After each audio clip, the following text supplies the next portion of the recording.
Do you feel invisible? Ignored? Like your words carry no weight and your presence is just background noise? Is there a person, a situation, an environment where you yearn to be noticed, valued, desired, not for control, but for genuine respect and admiration? You walk into a room and it feels like the air doesn't change. You offer an opinion and it falls on deaf ears. You try to connect, to be a part of things, and the feeling is always the same. You're there, but nobody really sees you. It hurts, doesn't it? It's a weight on your chest, a constant frustration. You wonder what's wrong with you. Why do others seem to have that aura, that presence that commands attention, while you feel transparent? You've tried everything, haven't you? Changing your clothes, changing the way you speak, forcing a confidence you don't feel inside. And the result? More of the same. More invisibility, more of that bitter feeling of being left out. But what if I told you there's a different path? A path that doesn't involve cheap manipulation tricks or superficial social games. A path that goes straight to the root of the problem. And what if, in just 30 days, indifference could turn into curiosity, disregard into consideration, and invisibility into the powerful feeling that your presence is actively sought after? Not by being loud, not by being arrogant, but by emanating a quiet strength, an unshakable self-confidence that on its own attracts respect and attention. This isn't a stage trick. It's a journey of deep transformation. It's about rewriting how the world, and crucially, you, see you. It's about building something solid inside so that the outside reflects that strength. And the foundation for this? An ancient philosophy tested by time that shaped emperors, sages, and warriors. A philosophy that teaches you the most important, mastery of all self-mastery. Prepare yourself, because in the next few minutes we're going to dive headfirst into this. We're going to deconstruct invisibility and build a presence that cannot be ignored. Are you ready for this?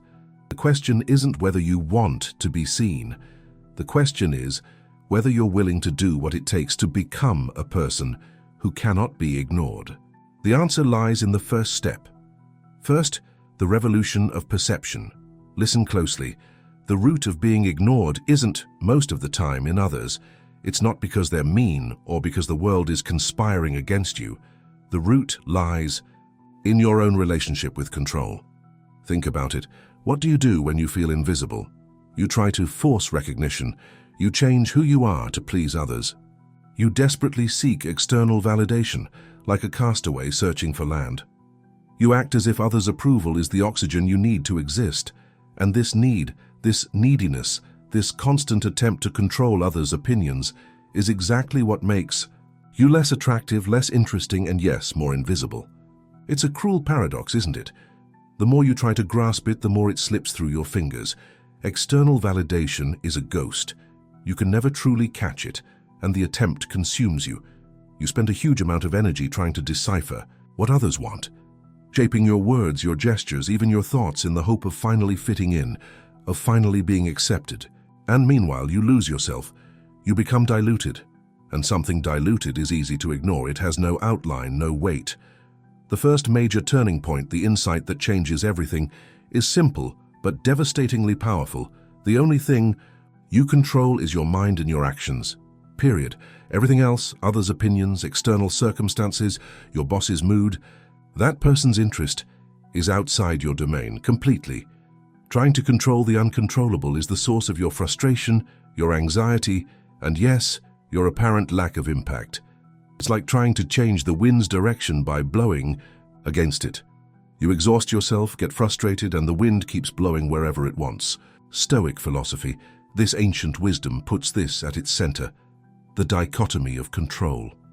There is what is under our total control: our judgments, our impulses, our desires, our aversions, in short, our mind and our intentional actions, and what is not under our control: practically everything else. Your struggle until now has been on the wrong battlefield. You've been directing your energy towards changing what is unchangeable by your direct will. Imagine applying this in a learning scenario. You decide to master a complex new skill, perhaps programming, a new language, or a martial art. You put in effort, study for hours, practice, but the difficulty seems insurmountable. You make mistakes, don't understand some concepts, feel you're not progressing as fast as you'd like. The common reaction would be to blame the material. It's too hard. The teacher. They don't explain it well. Or yourself. Destructively.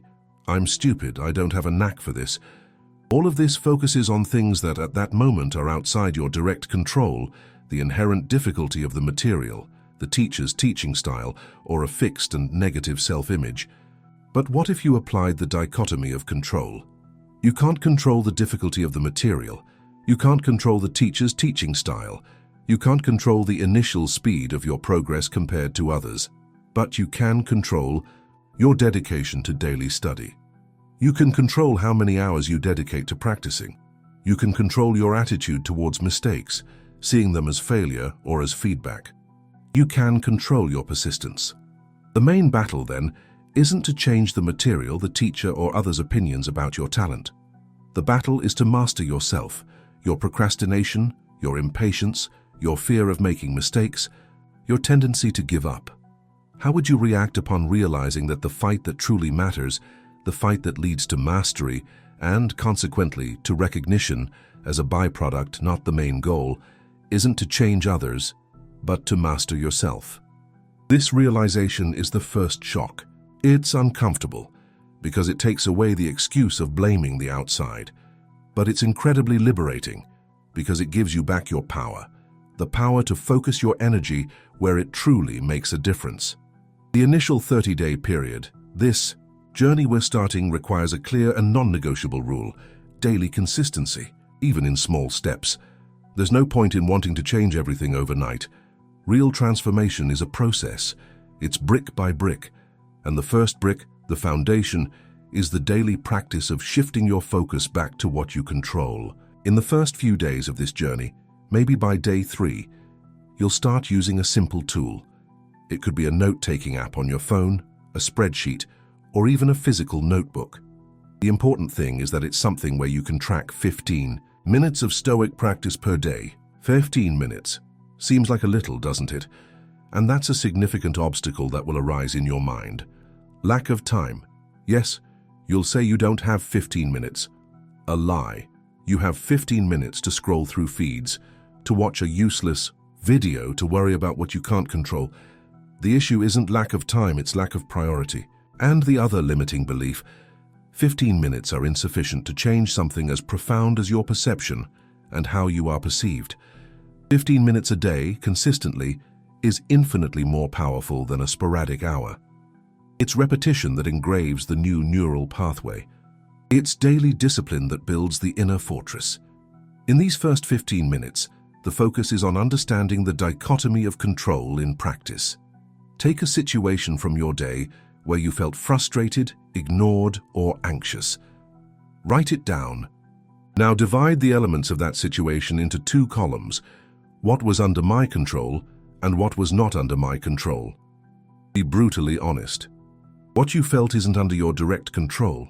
Emotions arise, but how you react to that feeling, that is. The word someone said isn't under your control. Your interpretation of and your response to that word, that is. The outcome of a meeting isn't under your control. Your preparation for it and your conduct during it, that is. You'll notice a painful pattern. Most of your energy and suffering comes from trying to control the column, what was not under my control. The anger, because someone didn't pay attention to you. The frustration because your project wasn't approved. The anxiety about what the future holds. None of that is under your control. And every minute spent on that is a minute stolen from where you can make a difference. In your preparation, in your attitude, in your persistence, in your calm and measured response. This is the first pillar. The radical acceptance of what you cannot change and the complete redirection of your energy to what you can. It's a paradigm shift. Is it difficult? Yes. Your mind will resist. Your ego will scream that it's unfair, that others should see you, that the problem is with them. Ignore that voice. It has kept you invisible until now. The goal of the first few days is to internalize this truth. Repeat the dichotomy of control exercise for every frustration, every moment of anxiety. 15 minutes, total focus, no excuses, The battle has begun, and the first enemy to defeat is the illusion of control over the external world. Victory begins within. Second, building the inner citadel. After internalizing the dichotomy of control, and this takes time, takes repetition, takes mental sweat, you start to realize that your search for external validation was an attempt to fill an internal void.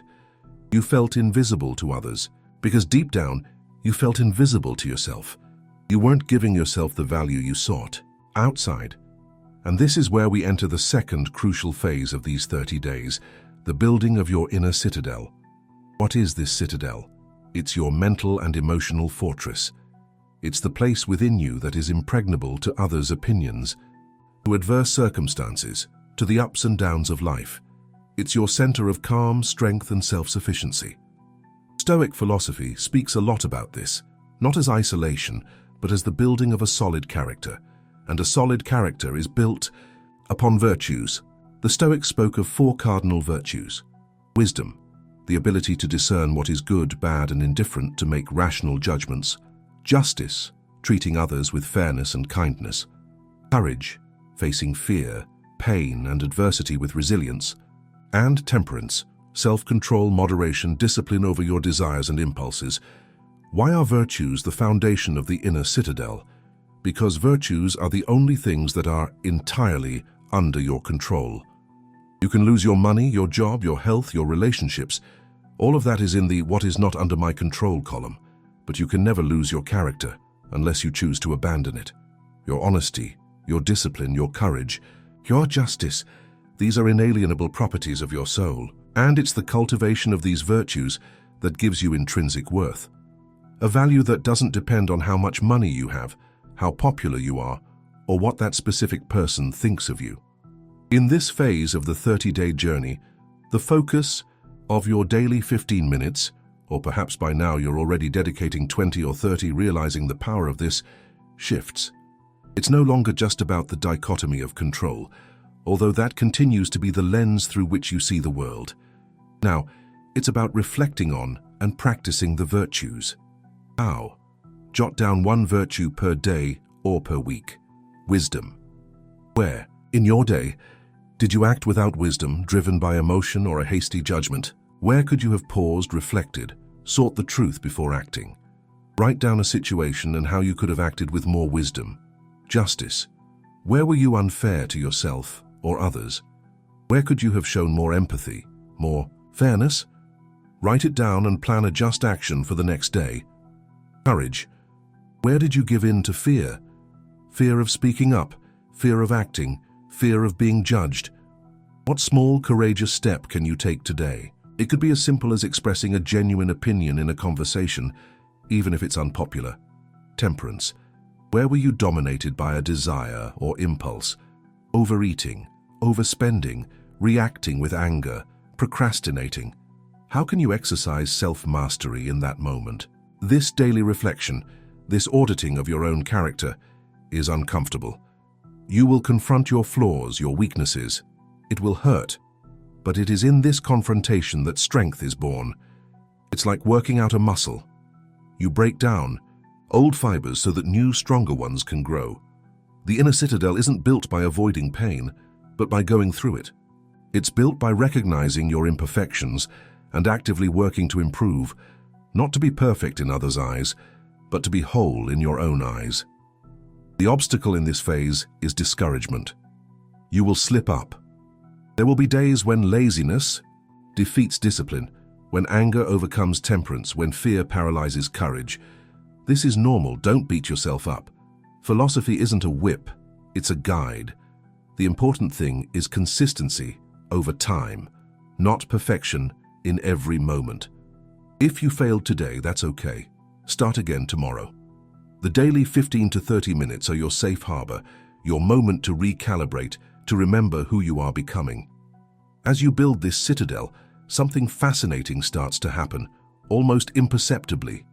Your need for external validation decreases. Why? Because you are generating internal validation.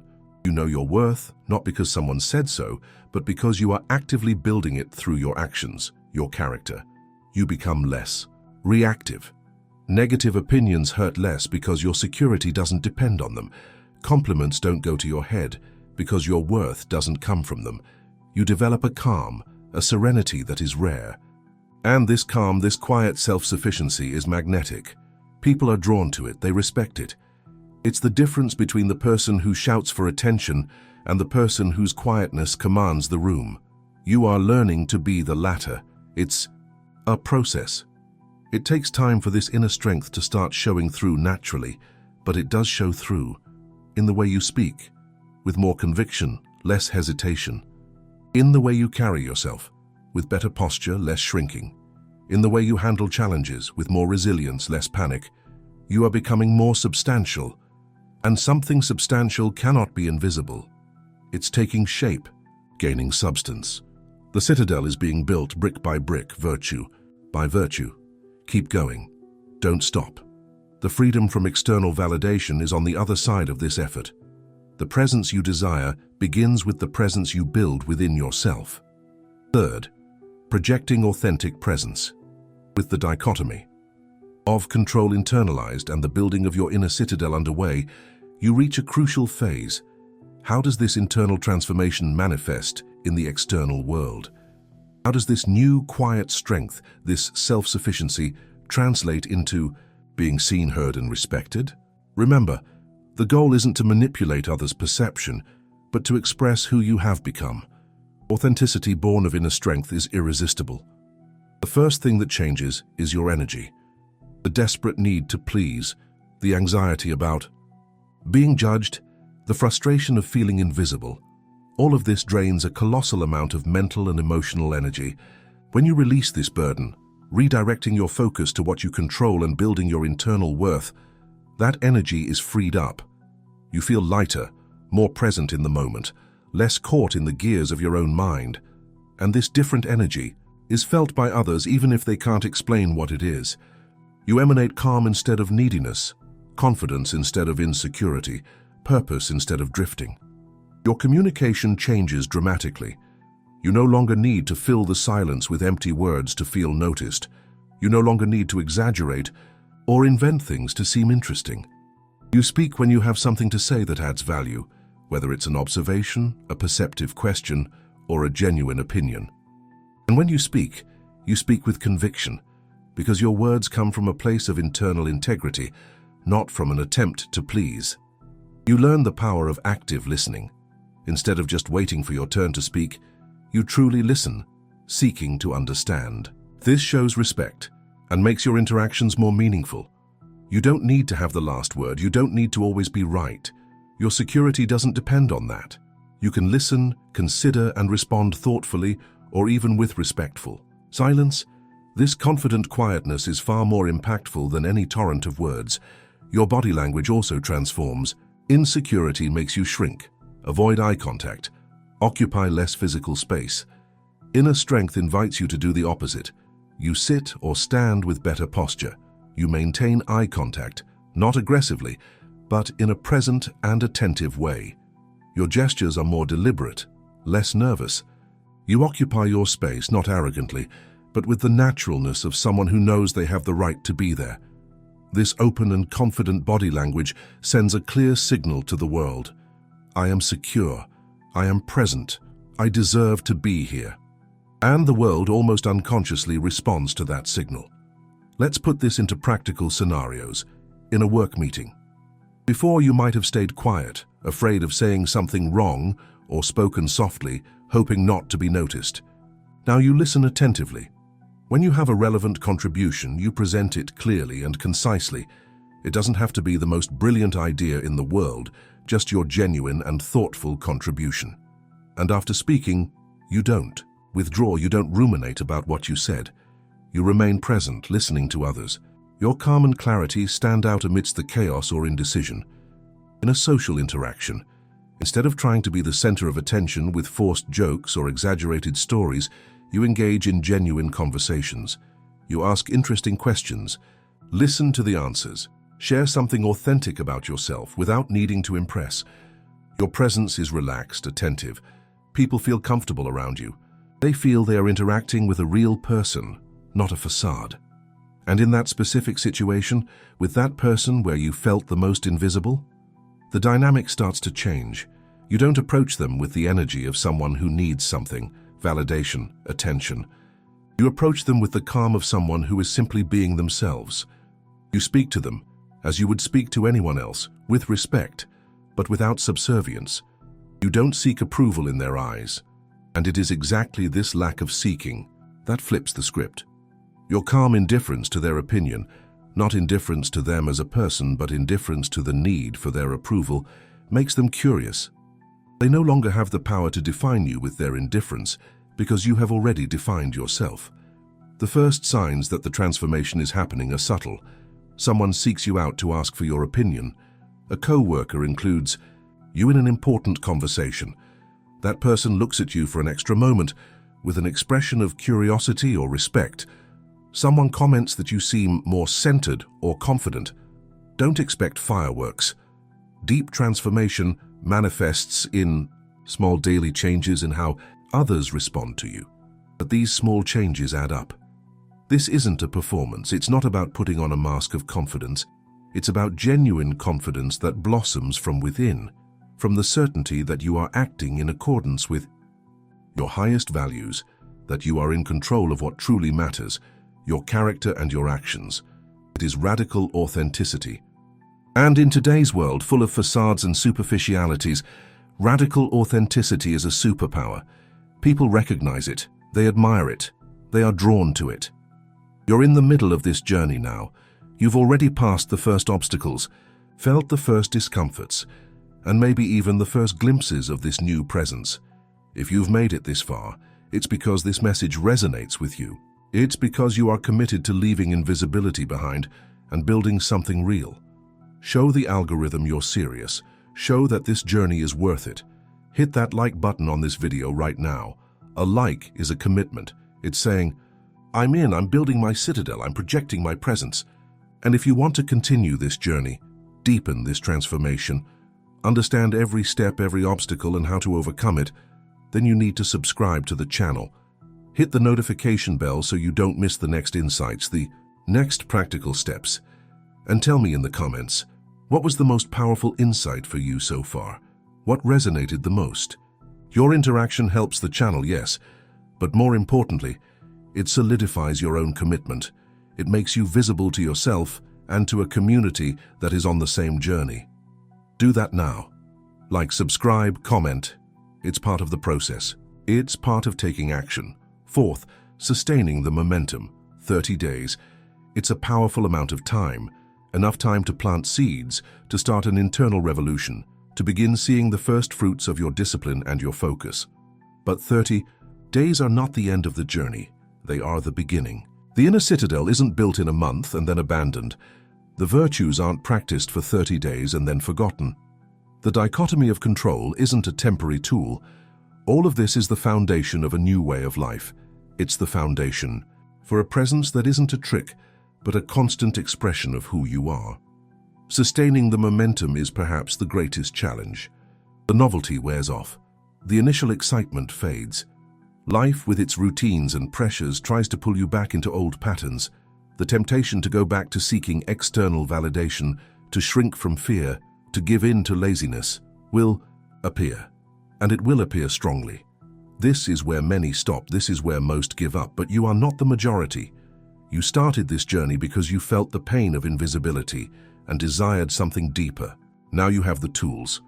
The daily 15 to 30 minutes of Stoic practice, reflecting on the dichotomy of control, meditating on the virtues, perhaps practicing premeditation of evils, thinking about challenges that might arise to be prepared, not to be pessimistic, should become a non-negotiable habit, as essential as brushing your teeth or eating.